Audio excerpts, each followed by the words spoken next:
upon a time, in a village called Luozi in the heart of the Congo, a new day was just beginning. The sky was barely lit when a deep, haunting bell sounded through the mist. It was the Ojin bell, played by the village chief who stood by the river with a serious look. The bell's sound was a call to the villagers, a reminder that today was sacred. It was the day of the river ceremony.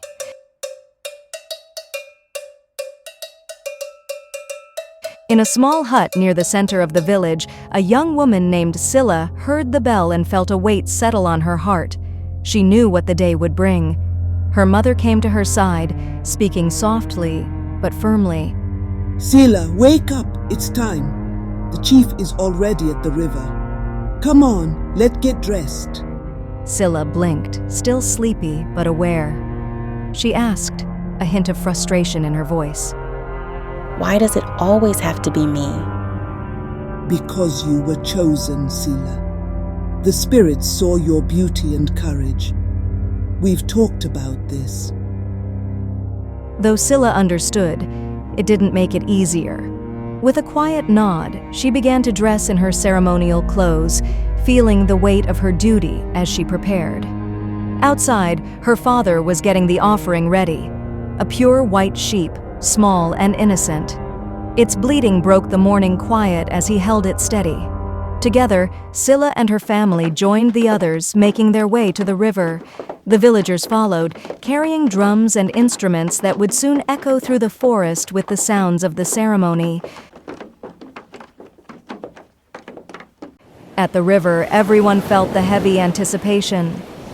The villagers formed a circle around Silla, their voices beginning a slow, steady chant, a song that was both sad and full of hope, meant to honor the spirit of the river. Silla knelt down with the sheep in her arms, its fur marked with red symbols for the ritual. The only sounds were the soft flow of the river and the beat of the drums. Then, the river began to stir. The villagers fell silent, holding their breath as ripples broke the surface. From the depths, the giant crocodile appeared. Its eyes gleamed as it moved towards Silla, each step causing the ground to tremble. Silla's heart raced, but she stayed calm, holding the sheep tightly. The crocodile came to a stop before her, its eyes fixed on hers. It sniffed the air, then slowly took the sheep from her hands. For a moment, it felt as if time stood still, like an ancient power was watching over them. The crocodile turned and slid back into the river, vanishing as quickly as it had come. A wave of relief washed over the crowd, and cheers erupted. The villagers sang and danced, their voices full of joy. The offering had been accepted, and the village was safe for another month.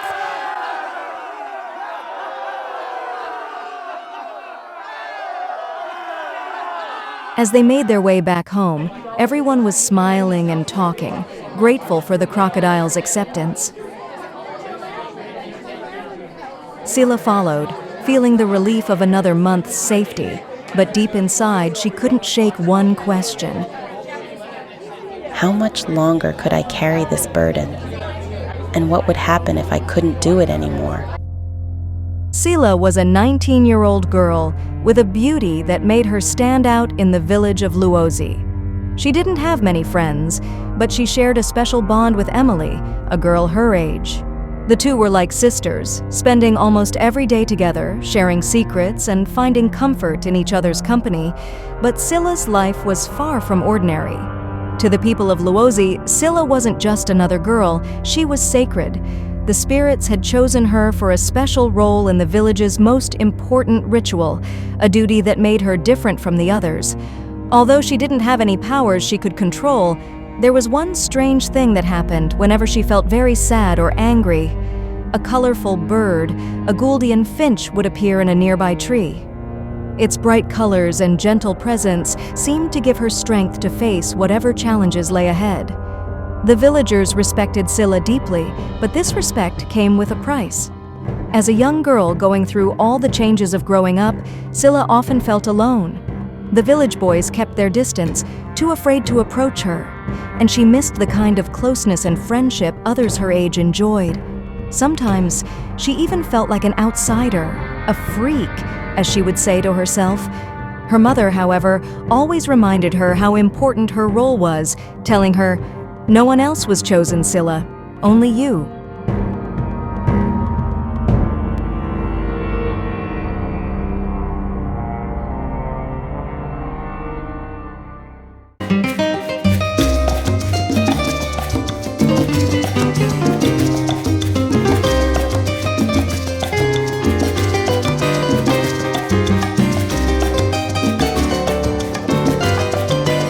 Welcome to Bandalungwa, or Bandal as the locals call it.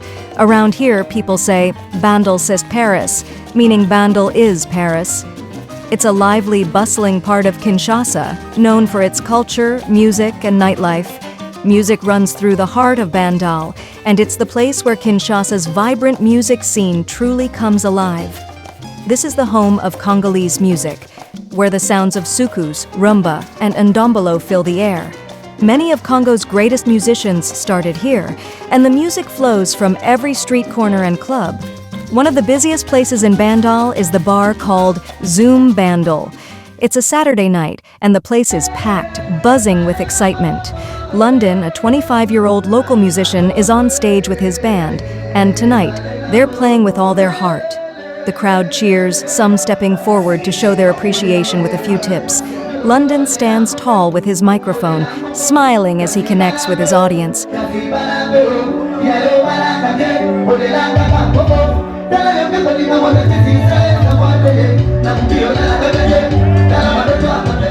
London has a medium brown complexion and a style that stands out in Bandal.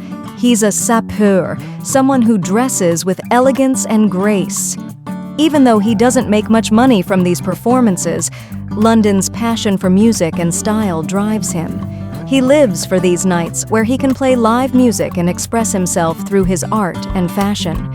As the music fades and the crowd settles down, London's ex-girlfriend, Lydia, walks up with a smile. Wonderful performance tonight.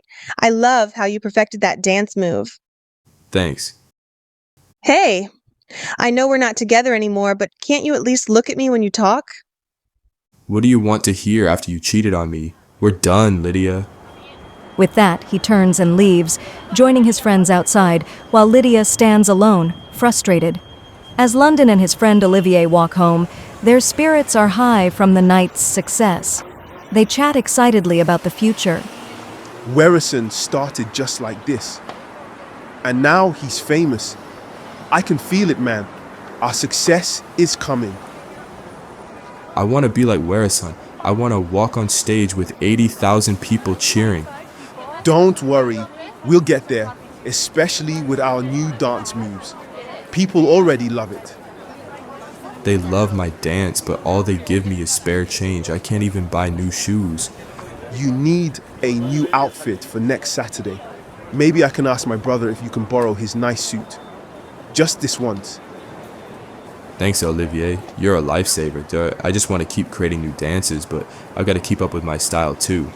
And with that, they head home, ready to keep dreaming, creating, and bringing the sounds of Bandal to life. Late that night, London slipped into his family's small apartment just a few blocks from Zoom Bandal.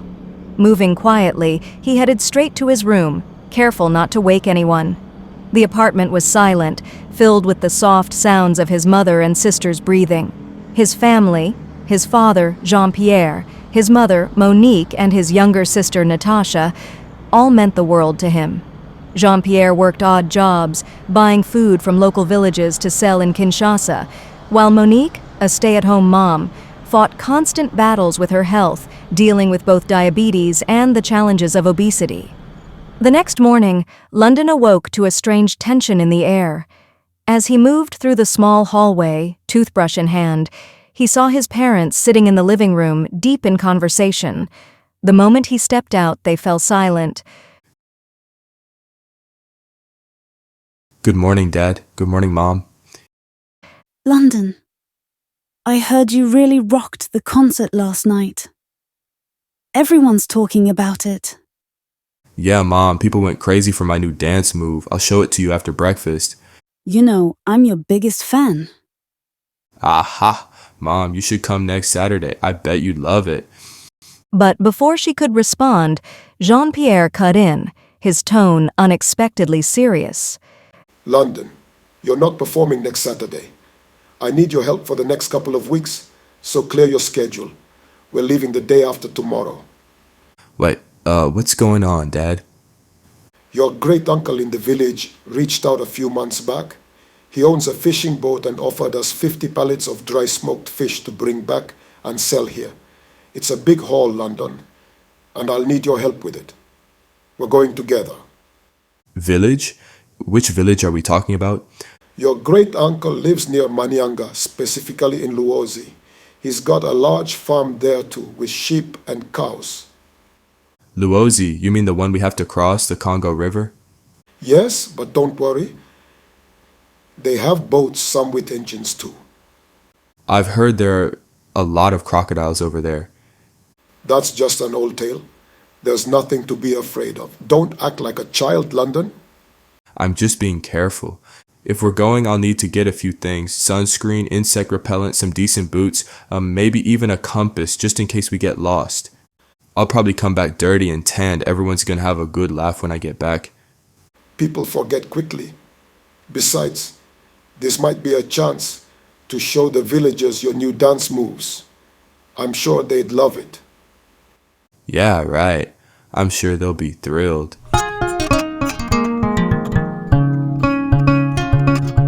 Two days later, London and his father boarded a packed, worn-out bus heading to Kimpese. From there, they'd catch another bus to reach the Congo River, where a boat would take them to the village of Luozi.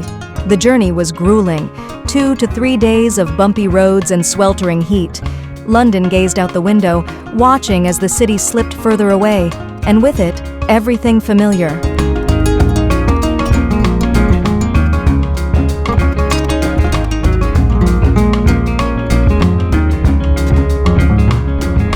When they finally arrived in Luozi, London's great uncle was waiting for them at the boat dock.